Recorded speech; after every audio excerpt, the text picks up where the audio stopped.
Beaucoup d'évacuations, c'est là qu'ont été battus les pics de chaleur pour l'année 2026, 38 degrés à Sioux Lake, mais surtout 48 degrés de ressenti avec le facteur d'humidité dans cette région du nord-ouest de l'Ontario. Donc quand on se rapproche des prairies qui avaient déjà été très frappées l'année dernière par les feux de forêt, 125 ordres d'évacuation émis par la police provinciale de l'Ontario et la dernière en date, la communauté autochtone de Collins, donc dans le nord-ouest de l'Ontario, pour laquelle, selon les premiers récits des habitants, quelques dizaines de personnes qui n'ont pas du tout eu le temps de se préparer. Ils ont dû évacuer par leurs propres moyens, comme ils ont pu, certains par la route, quand ils étaient véhiculés. Et pour les derniers, finalement, dans la précipitation, les images sont assez impressionnantes, partagées avec les médias canadiens, de gens qui fuyaient en bateau, tout simplement, sur le lac avoisinant, avec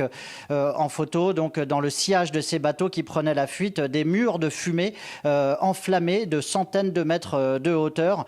Donc beaucoup d'ordres d'évacuation émis depuis les derniers jours parce que le climat aide. Il y a des vents violents et un facteur de sécheresse qui est très important dans cette saison des feux. La plupart sont des évacuations émises envers des communautés autochtones qui sont donc dans le nord de cette province, et ce sont déjà quelques centaines de déplacés qui sont rapportés par les autorités